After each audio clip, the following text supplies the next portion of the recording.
Inggeris selain daripada bahasa kebangsaan demi keadilan. Pak Menteri, Ya, sikit boleh? sikit lagi. Ya, sama. Isu yang sama. Isu yang sama, Menteri. Bahasa. Isu bahasa Melayu. Bahasa, right. Pak Menteri, saya ingin mengatakan bahawa isu yang sebenarnya ialah tidak ada kesungguhan, terutama sekali daripada pengubah dasar, pengamal, masuk saya mungkinlah, saya pun pengamal juga, undang-undang. Saya tengah cakap. Dan ini bukan perkara yang kecil, Pak Menteri. Ini akan menggambarkan berkemungkinan. Sekarang sudah profession guaman di Malaysia mungkin sudah hampir, saya rasa kalau di Malaysia diambil daripada tarikh kemerdekaan 50 tahun. Saya ingin mengatakan di sini, kita gagal dalam membangunkan, dengan izin, our own jurisprudence. Sesuatu undang-undang itu asasnya ialah jurisprudennya itu. Dan saya yakin apabila ianya ditutur, digubal, dibangunkan dalam bahasa ibunda kita, banyak perkara-perkara mungkin di atas nama kebudayaan, di atas nama kita panggil kearifan setempat, dia akan membangunkan satu perkara yang saya rasa yang mana boleh dibanggakan dengan izin our own Malaysian common law. Kerana cara yang mudah ialah kita memberi alasan-alasan yang convenient. Saya beri contoh. Disebabkan oleh hakim-hakim kita dilatih di England, maka tak bolehlah menggunakan 100% bahasa Melayu. Itu boleh diterima sebagai satu perkara yang bersifat ad hoc. Tetapi hari ini Mak Menteri, saya yakin kalau Mak Menteri tengok ada usaha, contohnya jurnal saya ingat Hakam kalau tak saya yang cuba dibuat di Dewan Bahasa, istilah undang-undang, ada datang kuasa dilantik, ada mantan-mantan hakim dilantik. Tapi saya tengok dah berapa lama benda itu tidak berkembang.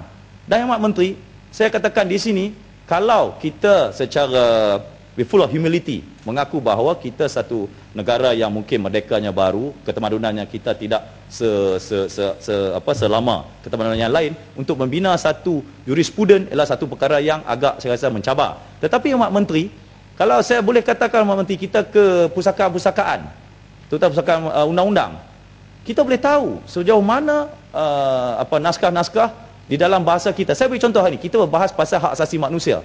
Gender, bahasa Melayunya apa? Takkan kita nak kata gender? Saya pun susah nak sebut gender dalam bahasa Melayu itu apa. Takut konotasinya lain. Gender, saya tak tahu. Tapi, jantina.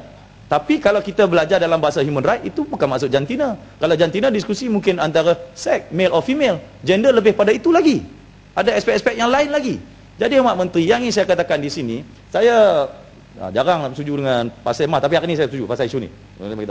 Menteri, sebenarnya isu bahasa Melayu ini komitmen ada, tapi dari segi susulan untuk memastikan perkara itu berlaku, tidak bersungguh-sungguh. Hari ini saya tengok di Dewan Mulia ini, Institut Terjemahan Negara ya dapat bantuan, dan saya tengok ada perkembangan yang baik, bagus, banyak naskah buku-buku falsafah yang bagus-bagus diterjemahkan. Tetapi Menteri, saya mengusulkan perkara ini kerana saya bagi contoh. Di Indonesia, rata-rata peguam-peguam daripada Amerika ke, daripada England ke, daripada Australia ke, rata-rata, tidak semua mungkin, kebanyakan mampu bertutur bahasa Indonesia dengan baik. Dan sehinggakan, kebetulan saya di Universitas Indonesia, pertukaran pelajar dulu, ketika di Persatuan Undang ASEAN.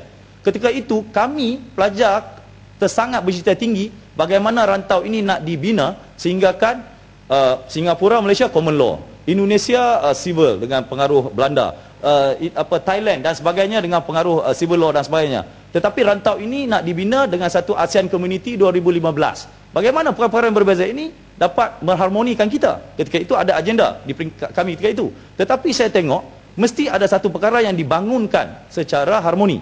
Dan saya cadangkan Malaysia, terutama sekali dengan ada contoh-contoh yang baik semalam saya bahaskan, harta sepencarian. Itu bukan kita ambil daripada English Common Law. Perbankan Islam, dan saya yakin kebanyakan secara jurisprudennya datang daripada muamalat Islam.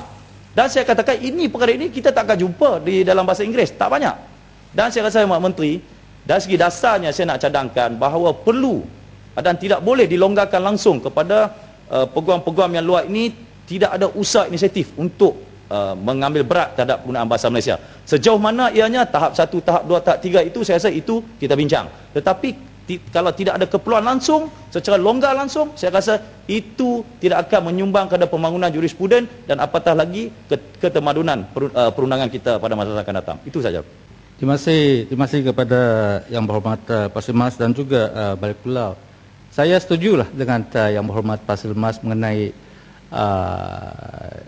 kenyataannya bahawa bahasa Inggeris ini bukanlah satu bahasa yang dapat menentukan keadilan.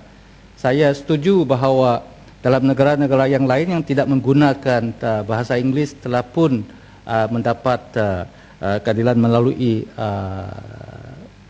bahasa mereka masing-masing. Jadi demi keadilan ini dalam konteks yang saya sebutkan tadi ialah kepada mereka di Mahkamah Negara ini yang tidak berapa fasih dalam yang lebih dapat faham sesuatu perkara dalam bahasa Inggeris. Jadi kita kena kasihkan peluang kepada mereka untuk memahami apa yang telah pun berlaku dan juga berhujah dalam bahasa yang saya sebutkan tadi. Tapi saya berpendapat bahawa isu mengenai jurispruden ataupun common law di negara ini, saya rasa ini akan mengambil masa. I think time will be the answer. Time adalah masa untuk jawapan yang telah pun dibangkit oleh pihak Yang Berhormat tadi.